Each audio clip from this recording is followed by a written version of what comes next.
Hello friends, welcome to my channel. In this video we are going to discuss about the Bollinger Bands, जिसे short में BBB कहते हैं। तो अगर आप चार्ट में जाके इंडिकेटर पे जाके बॉलिंजर बैंड सिलेक्ट करेंगे तो आपको इस तरह का कुछ स्ट्रक्चर नज़र आएगा। तो इसी को कहा जाता है बॉलिंजर बैंड, जो कि 3 लाइंस होगी आपको नज़र आएगी। तो इसी के बारे में हम इस वीडियो में सीखेंगे। Okay, so it is one of the most useful technical analysis indicator, जो कि कई सारे ट्रेडर्स यूज़ करते हैं। और इससे हमें पता चलता है ओवरबॉट लेवल्स, यानी कब शेयर्स ओवरबॉट हो चुका है और हमें प्रॉफिट बुक कर लेना चाहिए, या फिर कब ट्रेंड रिवर्स होगा। ओके, तो ये सारी बातें ओवरबॉट लेवल्स की RSI भी बताता था हमें, बॉलिंजर बैंड भी बताएगा। RSI में भी आपको मैंने कहा था कि साथ ही साथ प्राइस एक्शन पे भी फोकस रखना। इसमें भी मैं यही कहूँगा कि साथ ही साथ आपको प्राइस एक्शन पे भी फोकस रखना चाहिए, उसी से आपकी एक्यूरेसी जो है वो इंक्रीज़ होगी। Okay, only and only Bollinger band पे डिपेंड रहेंगे, 100% लॉस होगा। But if price action plus RSI की भी मदद ले सकते हैं, ओके, डबल कंफर्मेशन हो जाएगा और उससे आपकी एक्यूरेसी इंक्रीज हो जाएगी, तो इससे आपको ही फ़ायदा होगा। ओके, तो ये है ओवरबॉट लेवल्स, ये आगे डिटेल में भी सीखेंगे। और ओवरसोल्ड लेवल्स भी है इसमें। तो एक तरह से RSI भी यही चीज़ें बताता था, ये भी लगभग यही चीज़ें बताएगा। बट ये एक तरह से प्राइस जो है उसके साथ साथ एक बैंड मूव करता है, जो हमें वॉलेटिलिटी भी बताता है साथ ही साथ। ओके, कि कब प्राइस कितना ऊपर नीचे जा रहा है, राइट। यानी ये जो पर्टिकुलर बैंड है इसके अंदर ही ये जो प्राइस है वो मूव करेगी। बट ये बाहर भी जाती है, 95% प्रोबेबिलिटी रहती है। ओके, अब डिटेल में सीखते हैं कि क्या होता है, ये कैसे मूव करता है और कैसे इसको कैलकुलेट करते हैं। सो ये चार्ट है, आई डोंट नो कौन से शेयर का है, बट फिर भी देखते हैं एक बार। तो ये जो मिडिल वाली लाइन है ये है 20 day simple moving average. Okay, moving average क्या होता है, लाइक पास्ट के 20 डेज जो है, ओके, उसका हमने एवरेज निकाल दिया सिंपल। अब जो नेक्स्ट डे आएगा उससे ज़्यादा मतलब और नेक्स्ट डे आएगा तो हमारा जो एवरेज है वो मूव करता रहेगा, बिकॉज हम तो लास्ट 20 डेज़ का ही ले रहे हैं, राइट। तो इसीलिए इसको कहा जाता है सिंपल मूविंग एवरेज। ओके, ये कुछ नहीं है, सिर्फ एवरेज है, बस मूव होता रहता है। बिकॉज जैसे जैसे नेक्स्ट डे आता रहेगा तो उसकी क्लोजिंग प्राइसेस चेंज होती रहेगी, तो उस हिसाब से मूविंग एवरेज भी चेंज होता रहेगा। ओके, तो वो ये लाइन जो है वो 20 डेज सिंपल मूविंग एवरेज है, राइट। यानी मिडल लाइन हमारी होगी 20 डेज सिंपल मूविंग एवरेज। और ये जो ऊपर वाली लाइन है, this is the +2 standard deviation of the middle line. यानी जो मिडल लाइन है उसका +2 स्टैंडर्ड डेविएशन। स्टैंडर्ड डेविएशन क्या होता है, बेसिकली एक तरह से हमें वॉलेटिलिटी बताता है प्राइस में। ओके, यानी वेरिएंस हम कह सकते हैं। ये एक स्टैटिस्टिकल कंसेप्ट है। तो अगर फाइनेंस की भाषा में सीखें तो इसका मतलब होता है प्राइस वॉलेटिलिटी। ओके, यानी ये जो प्राइस है ये ऊपर नीचे जो मूव कर रही है इस बैंड के साथ, तो इसी को कहा जाता है वॉलेटिलिटी। ओके, तो ये स्टैंडर्ड डेविएशन अगर +2 है तो इससे हम प्रोबेबिलिटी निकाल सकते हैं कि 95% जो चांस है क्या है कि ये जो प्राइस है इस बैंड के अंदर ही रहेगी। देयर आर 5% चांस जिसमें क्या हो सकता है, ये जो प्राइस है वो बैंड के ऊपर जा सकती है, यानी बैंड को एक्सीड कर सकती है, राइट। तो देयर आर ओनली 95% चांस। अब ये स्टैंडर्ड डेविएशन वगैरह ये स्टैटिस्टिकल कंसेप्ट है, इतना डिटेल में जाने की ज़रूरत नहीं है। बस आप ये समझ लीजिए कि ये एक तरह से प्राइस वॉलेटिलिटी बताता है, यानी प्राइस एवरेज से कितना मूव कर रही है। ओके, यानी कितना डेविएट हो रही है प्राइस। नेक्स्ट और ये जो थर्ड बैंड है हमारा, ये है lower band. Okay, this is the -2 standard deviation of the middle line. यानी मिडल लाइन जो है इसका -2। ओके, अब ये कैसे कैलकुलेट होती है लोअर बैंड और अपर बैंड, ये हम नेक्स्ट स्लाइड में देखते हैं। सो सपोज कीजिए कि जो मिडिल वाली लाइन है इसका जो सिंपल मूविंग एवरेज है 20 डे का वो है 300। ओके, ये वाली प्राइस पे अभी फोकस मत करना, जस्ट मैंने एग्जांपल लिया है, 300 है। ये जो सेंटर वाली लाइन है, मिडिल वाली लाइन है, इसका मूविंग एवरेज है कितना, 300। और स्टैंडर्ड डेविएशन हमारा आता है 3, राइट। ये भी हमने एज्यूम करके चल रहे हैं कि स्टैंडर्ड डेविएशन 3 है। तो अब अपर बैंड और लोअर बैंड कैलकुलेट कैसे होगा। अपर बैंड कैलकुलेट होगा 300, यानी जो हमारा सिंपल मूविंग एवरेज, प्लस करेंगे हम 3 जो कि है standard deviation multiply by 2। Okay, multiply by 2 क्यों किया, बिकॉज हम क्या लेते हैं बॉलिंजर बैंड में +2 SD। ओके, मैंने कहा था ना अपर बैंड कैसे आएगा, +2 SD में, यानी हमें मल्टीप्लाई करना है स्टैंडर्ड डिविएशन को 2 से, तो हमारा आ जाएगा अगर इक्वेशन सॉल्व करेंगे 306। Okay, so this is the price of upper band. और जो लोअर बैंड है वो कैसे कैलकुलेट होगा, -2 SD, यानी 300 माइनस करेंगे क्या, SD मल्टीप्लाई बाय 2, यानी 3 × 2 माइनस कर देंगे हम 300 से, तो हमारा आ जाएगा लोअर बैंड 294। तो ये जो बॉलिंजर बैंड है ये क्या इंडिकेट कर रहा है हमें कि जो प्राइस है ना वो 306 से 294 के बीच में ही है। ओके, तो इसको कहा जाता है क्या, Bollinger band. Okay, upper band और लोअर बैंड और बीच में होता है एक मिडिल लाइन, राइट। तो 3 प्राइजेस हमने सीख ली। पहली है 306, ये जो ऊपर वाली प्राइस है, तो इसमें क्या कर सकते हैं हम, शॉर्टिंग अपॉर्चुनिटीज़ ग्रैब कर सकते हैं, यानी एक्सपेक्ट कर सकते हैं कि प्राइस वापस से एवरेज जा सकती है। ओके, जाएगी नहीं जाएगी वो डिपेंड करता है, आपको अदर इंडिकेटर्स भी अप्लाई करने पड़ेंगे। Only and only Bollinger band को के सहारे हम ट्रेड नहीं कर सकते, राइट। तो हमें क्या करना पड़ेगा, साथ ही साथ प्राइस एक्शन भी देखना पड़ेगा, और RSI की भी मदद ले सकते हैं हम, MACD की भी मदद ले सकते हैं। MACD मैंने बताया नहीं है अभी तक, MACD मैं नेक्स्ट वीडियो में बता दूंगा।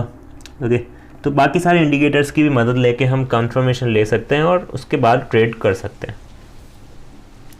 सो 306 पे शॉर्टिंग अपॉर्चुनिटीज़ क्रिएट हो गई, और जो 294 है उस पर हम बाइंग अपॉर्चुनिटीज़ ग्रैब कर सकते हैं और एक्सपेक्ट कर सकते हैं कि प्राइस जो है वो वापस से एवरेज प्राइस पे आ जाएगी। ओके, अब ये भी हो सकता है कि प्राइस जो एवरेज पे आ जाए और एवरेज को तोड़ के और ऊपर निकल के अपर बैंड वापस टच कर ले। ओके, तो हम एक तरह से ये कर सकते हैं कि हमने यहाँ पे बाय कर लिया और उसके बाद जितना भी हमने बाय किया था उसके हाफ यहाँ पे बुक प्रॉफिट कर दिया, और आफ्टर डेट अगर प्राइस हिट होता है यहाँ पे तो हम बाकी का प्रॉफिट भी बुक कर लेंगे, और नहीं तो हल्का सा अगर वापस से ट्रेंड आपको लगता है कि रिवर्स जाएगा, वापस से लोअर बैंड टच होगा, तो आप यहाँ पे वापस से सेल कर सकते हैं अपना जो भी आपने बाय किया था। ओके, रेस्ट जो भी बैलेंस बचा है तो ये एक चीज़ हो सकती है। नेक्स्ट इज एक और चीज़ देखते हैं। अब यहाँ पे आप देखेंगे ना, यहाँ पे ये टच तो हुआ, तो अगर नॉर्मली हम देखें जो भी अभी तक हमने पढ़ा उसके अकॉर्डिंग हमें क्या करना चाहिए था, यहाँ सेल कर देना चाहिए था, यानी बुक प्रॉफिट, यानी शॉर्ट कर दिया होगा हमने शेयर को, बट प्राइस तो नीचे गई नहीं, राइट, प्राइस तो ऊपर ही ऊपर जा रही है। तो ये इंडिकेट करता है स्ट्रॉन्ग मोमेंटम, यानी शेयर में जो है स्ट्रॉन्ग मोमेंटम है, बिकॉज मैंने आपको पहले भी कह रखा है जब कोई शेयर जो स्ट्रॉन्ग मोमेंटम रहता है किसी शेयर का, ओके, उसमें ना कोई भी तरह का इंडिकेटर आपका काम नहीं करेगा, ना RSI, ना ये, नहीं कोई और इंडिकेटर काम करेगा, वहाँ सारे इंडिकेटर फेल हो जाएंगे और प्राइस अपने ही ट्रेंड में अप जाती रहेगी। इसका बेस्ट एग्जांपल कह सकते हैं Adani power. Okay, Adani power में आप देख सकते हैं प्राइस जो है वो ऊपर ऊपर जाती जा रही है, न कोई बॉलिंजर बैंड काम कर रहा है, न कोई RSI तो कब से ही ऊपर ही है, ओके, ओवरबॉट जोन में, फिर भी प्राइस ऊपर ऊपर और ऊपर जाती जा रही है, राइट। सो जब कोई ट्रेंड होता है तो वो अगर स्ट्रॉन्ग मोमेंटम में कोई ट्रेंड है देन वो ट्रेंड कंटिन्यू ही रहेगा काफ़ी टाइम तक, राइट। तो उस केस में आपके बॉलिंजर बैंड वगैरह सब फेल।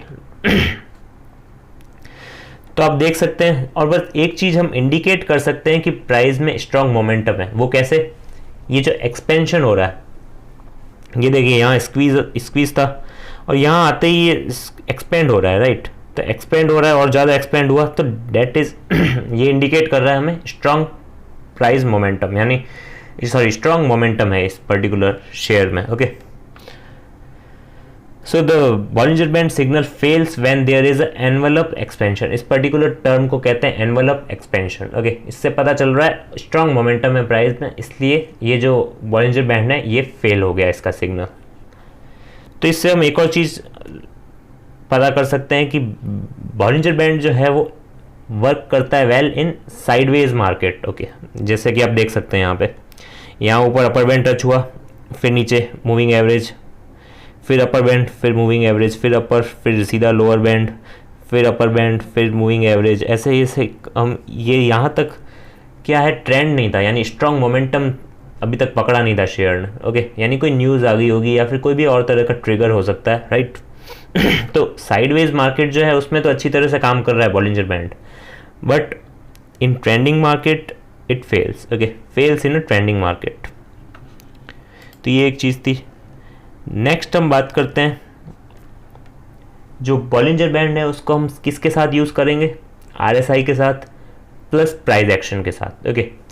कोई भी केस हो सकता है, यानी और भी कोई इंडिकेटर है, मूविंग ये मैकडी है, उसका भी हम यूज़ कर सकते हैं, या फिर कोई और इंडिकेटर आप यूज़ करते हैं तो उससे भी हम कंफर्मेशन ले सकते हैं, बट ओनली बॉलिंजर बैंड से ट्रेड नहीं कर सकते, उसमें आपका 100% लॉस ही रहेगा, ओके।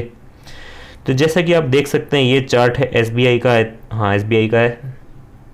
सो इसमें यहाँ अच्छी सी एक कैंडल बन रही है जिससे हम कहते हैं bearish engulfing, okay. Bearish engulfing मैंने बहुत बार बताया आपको, जो रेड कैंडल है यानी जो बेरिश कैंडल है वो एंगल्फ कर रही है बुलिश कैंडल को, तो ये एक स्ट्रॉन्ग सिग्नल होता है किस चीज़ का, ट्रेंड रिवर्सल का, ओके। तो एक तो ये चीज़ इसमें कंफर्म हो गया हमें, यानी हमें इंडिकेट हो गया कि ये अब ट्रेंड रिवर्स होने वाला है, प्लस यहाँ पे अपर बैंड पे भी है ये प्राइस, ओके, यानी अपर बैंड टच हो रहा है, तो इससे भी हम इंडिकेट हो रहा है कि वापस से प्राइस अपने मूविंग एवरेज पे वापस मूविंग एवरेज वाली लाइन पे टच करेगी, राइट। और साथ ही साथ जो RSI है वो भी ओवरबॉट जोन में है। तो ये तीनों के तीनों जो है इंडिकेट कर रहे हैं हमें कि प्राइस डाउन जाएगी, यानी वापस डाउन ट्रेंड आएगा, ओके। तो इससे क्या हुआ, हमने कंफर्मेशन ली कई सारे इंडिकेटर्स से, ओके, यानी ये अपना बॉलिंजर बैंड से, RSI से, और भी इंडिकेटर यूज़ कर सकते हैं, there is no limit on indicators, okay. तो जितने ज़्यादा इंडिकेटर्स को आप चेक करेंगे, कंफर्मेशन लेंगे, उतना फ़ायदा ही है, बट साथ ही साथ the most important thing is price action. Price action में आपको कोई भी अच्छा सिग्नल दिखे तो आप भले ही एक इंडिकेटर या दो इंडिकेटर के साथ ट्रेड में एंटर कर जाएंगे तो प्रॉफिट ही होता है, यानी उससे आपकी एक्यूरेसी जो है वो इंक्रीज़ ही होती है, राइट। तो इसीलिए आपको ज़्यादा से ज़्यादा किस पे फोकस करना है, प्राइस एक्शन पे, साथ ही साथ आप इंडिकेटर्स यूज़ कर सकते हैं, बट प्रायोरिटी आपकी रहनी चाहिए प्राइस एक्शन पे। और जो कैंडलस्टिक्स पैटर्न है जो एपिसोड 1 में मैंने बताए थे, और ये जो ज़रूरी नहीं है कि ये जो बेरिश एंगल्फिंग है ये ही काम करे, आप और भी बहुत सारी कैंडलस्टिक्स पैटर्न्स होते हैं जो एपिसोड 1 में हमने सीखे थे, जो डाउन ट्रेंड को इंडिकेट करते हैं या फिर अप ट्रेंड को इंडिकेट करते हैं, ट्रेंड रिवर्सल के, और भी कई सारे बेरिश कैंडल्स होती है जिस पैटर्न्स होते हैं, तो वो एपिसोड 1 में है, आप देख सकते हैं। तो this is the proper way to trade. तो ये था वीडियो बॉलिंजर बैंड से रिलेटेड। नेक्स्ट आएगा हमारा मैकडी, ओके।